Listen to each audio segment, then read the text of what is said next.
안녕하십니까. 87연구소 방송 묵계 이상원입니다. 마른 기침이 심하게 나서 고생해 보신 적이 있으시겠죠. 아니면 지금 현재 목이 건조하고 칼칼해서 힘드신 분들이 있습니까? 이럴 때 아주 쉽게 해볼 수 있는 기막힌 방법이 있습니다. 효과가 매우 좋습니다. 오늘 방송을 통해서 한번 배워보십시오. 아마 큰 도움이 되리라고 생각합니다. 먼저 심한 기침이 왜 나는지 공부를 조금 하고 들어가야겠죠. 그래야 가족과 지인들을 치료해주면서 치료 원리에 대해서 말로 설명해 주실 수 있을 테니까요. 자, 그럼 시작하겠습니다. 기침이 심한 것은 기관지 점막의 급성염증 상태를 뜻합니다. 동양의학에서는 크게 보아 풍한, 풍열, 조열의 세 가지 원인 때문에 생긴다고 보고 있습니다. 이 중에서 오늘은 조열, 즉 건조하고 열로 인해서 기침 심할 때에 해볼 수 있는 간단한 방법을 소개해 드리겠습니다. 이 방법은 평소 목이 간지럽고 건조한 경우나 아기 기침에도 적용해 볼 수 있습니다. 해소 방법을 적용할 때 하더라도 증상이 나타나는 원인을 정확히 알고 있어야 합니다. 알고 치료하는 것과 아무것도 모르고 치료하는 것은 분명 차이가 있습니다. 먼저 전통학적 관점입니다. 목이 간지럽고 마르면서 기침이 심할 때는 두 가지 증상으로 나누어 생각해 볼 수 있습니다. 먼저 기관지에 조열증이 있는 경우입니다. 이때는 마른 기침이 있고 가래는 없거나 걸쭉한데 잘 뱉어지지 않으며 코와 목구멍이 마르는 것이 일반적인 증상입니다. 둘째, 폐신음호로 폐와 신장의 음액이 메말라서 목이 마르고 건조해지면 기침이 심해질 수도 있습니다. 이 경우는 메마른 기침을 하되 가래는 없거나 적고 끈끈합니다. 또한 목뿐만 아니라 입도 건조하고 손발과 가슴이 화끈거립니다. 그리고 더웠다가 추웠다 하고 잘 때 땀이 많이 나며 몸이 수척해지는 것이 특징입니다. 혀는 붉고 엷은 태가 보이며 맥은 빠르면서 약합니다. 자, 두 번째, 현대의학적 관점입니다. 심한 기침이나 목이 마르고 건조해지는 증상은 감염성 인자인 코로나19와 같은 바이러스 및 각종 세균의 침탈을 받았을 때 발생할 수 있습니다. 또는 작성 가스 또는 먼지, 황사, 차가운 공기를 흡입하였거나 알레르기성 등이 원인이 되어 발생하기도 합니다. 자, 다음으로 치료 원리에 대해서 한번 살펴보겠습니다. 치료법은 매우 다양합니다. 하지만 너무 어렵거나 복잡하면 활용하기 어렵습니다. 그래서 이 손목에 있는 혈자리 3개를 활용해서 할 수 있는 방법을 소개해 드리겠습니다. 폐경락의 어제열, 퇴연열, 경거열을 손가락으로 문지르거나 자석을 붙이는 방법입니다. 침을 쓰면 더 좋겠지만 마사지와 자석만으로도 충분히 효과를 낼 수 있습니다. 어린애나 아기를 불문하고 기침이 심하게 난다는 것은 폐의 영역에 속하는 기관지가 메말라서 거칠거칠하다는 것입니다. 메마른 것이 심해지면 굳어지게 될 것이고요. 그럼 열을 가해서 굳은 것을 녹이면서 촉촉한 습을 넣어주면 됩니다. 그런 작용을 만들어내는 자리가 바로 폐경락의 어제열과 퇴연열입니다. 어제열로 열을 가해 목을 따뜻하게 해주면서 굳은 것을 녹이고 퇴연열로 촉촉한 습을 넣어 부드럽게 해주면 됩니다. 경거열도 추가하면 더 좋지만 체질을 고려해서 자석을 붙이는 시간을 조절해야 합니다. 그래서 경거열 사용법은 침법 강좌에서 알려드리도록 하겠습니다. 강의를 할 때나 상담을 할 때 진맥을 해보면 목이 매우 건조한 분들이 많습니다. 직접 그런 증상을 호소하기도 합니다. 그럴 때 위의 혈에 자석을 붙여주면 얼마 지나지 않아 대부분 증상이 호전됩니다. 이 필자 역시 목이 심하게 간지럽거나 건조할 때는 이 방법을 한 번씩 씁니다. 효과는 말할 필요가 없습니다. 자, 그럼 구체적으로 혈자리를 자극하는 방법에 관해서 한번 알아보겠습니다. 먼저 어제열을 자극하는 방법입니다.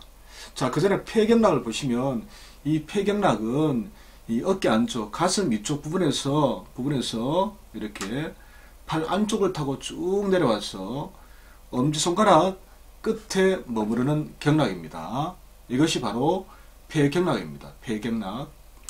팔 안쪽으로 해서 엄지손가락같이 흘러옵니다. 자, 이 어제열은 엄지손가락 둘째와 셋째 마디 사이의 뼈를 제1중수골이라 합니다.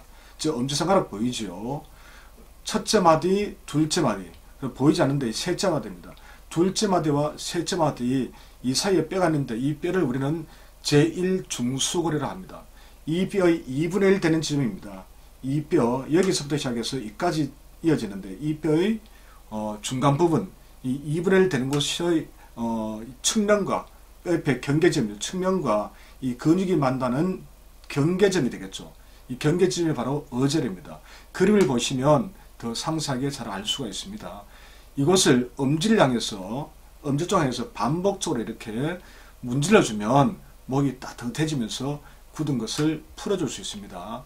만약 자석으로 칠하고자 한다면 N극이 닿도록 붙이면 됩니다. N극이. 자, 자석 붙이는 방법은 이따가 다시 또 알려드리겠습니다. 두 번째, 태연혈입니다. 태연혈. 이 그림에서 볼 때는 태연혈이 바로 여기가 되겠죠. 여기.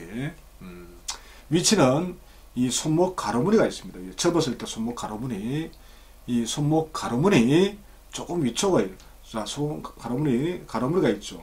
가로무늬 이 바깥쪽을 기준으로 하면 됩니다. 가로무늬 끝이죠. 이 끝에서 약간 안쪽입니다.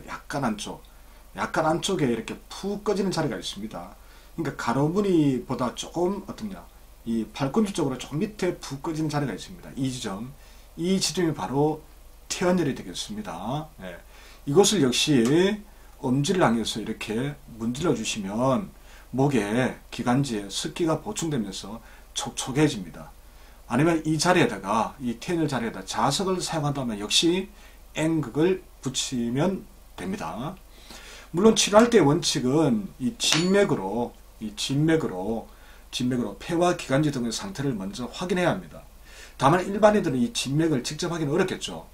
하지만 앞에서 언급한 목이 간지럽고 건조하고 까칠까칠하면서 기침까지 심한 증상이 확실하다면 이 진맥을 하지 않고도 이 방법을 써볼 수 있습니다. 앞에서 알려드린 혈자리를 알려드린 방법으로 반복해서 문지르다 보면 어느 순간 기침이 멎습니다. 만약 자석을 붙인다면 아마 5분 이내에 기침이 멎으면서 목이 부드러워지는 것을 경험할 수 있습니다. 여기서 주의할 점이 있습니다. 악의 기침이 날 때도 같은 방법을 사용하시면 됩니다. 단 자석은 악에게는 오래 붙이면 부담이 될 수 있습니다. 그래서 기침이 멎으면 바로 제거하셔야 합니다. 그런데 코로나19 증상도 이 가벼운 기침이 잦다고 합니다. 좀 유사하죠. 그러므로 혹시라도 두통과 열감이 동반되는 증상이 있다면 이 방법만 쓰고 있으면 안 되겠죠. 즉시 코로나 선별 진료소를 방문해서 검사부터 받으셔야 합니다.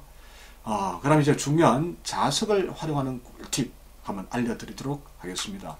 자석은 네오디움 원형 자석, 인터넷에서 검색해 보시면 됩니다. 이 네오디움 원형 자석을 구입하시면 됩니다. 네오디움 자석은 일명 히토르 자석으로 불리는데 자석의 힘이 매우 강해서 치료용으로 많이 활용되고 있습니다. 자석의 힘을 뜻하는 가우스가 2400G 정도 되는 것을 구입하시기 바랍니다. 작은 막대 자석에 원형 자석을 붙여 N극과 S극을 구분한 후에 어젤과 태연혈에 N극이 닿도록 붙이면 됩니다. 너무나도 당연하게 막대 자석 S극에, 자, 막대 자석 위에 이렇게 파란색이 S극이죠. 이 S극에 닿는 부분이 바로 N극입니다. 즉 이쪽 면이 N극이 되는 거죠. S에 붙는 이쪽 면이 바로 N극이 됩니다. 그리고 네오디움 자석을 구입하실 때는 가급적 두께가 얇고 직경이 좁은 것을 선택하시기 바랍니다. 붙이는 방법을 실제 한번 보여드리겠습니다. 이 종이 반창고를 하나 구입하시면 되겠죠. 1000원 정도 하면 됩니다. 종이 반창고를 조금만 이렇게 살짝 뜯어서 자석 막대석 S극에 원형 자석을 붙이고 여기에다가 반창고를 위에 얹은 뒤에 하나만 딱 떼면 됩니다. 하나를 딱 떼서 자, 태연혈에 붙인다면 이 태연혈 자리에다가 표시를 해둔데 여기다가 이 자석을 이렇게 붙이시면 됩니다. 어젤도 마찬가지로 역시 종이 반창고를 뜯어서 막대 자석에 붙인 원형 자석을 하나 떼어냅니다. 떼어내서 역시 이 어젤 자리에 이렇게 붙여주시면 됩니다. 이렇게 하면 5분 이내에 목이 부드러워지기 시작합니다. 자, 정리하겠습니다. 생활하다가 보면 흡연과 미세먼지 등으로 목이 간지럽고 메마른 느낌을 들 때가 많습니다.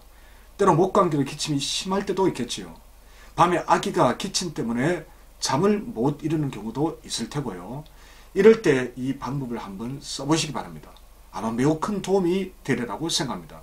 단 감기가 심할 때는 오늘 배운 방법은 증상 호전만 가능하니 근본적인 감기 치료에 집중하셔야 한다는 점도 꼭 기억하시기 바랍니다. 자, 지금까지 8.연구소 방송 묻게 이상훈이었습니다.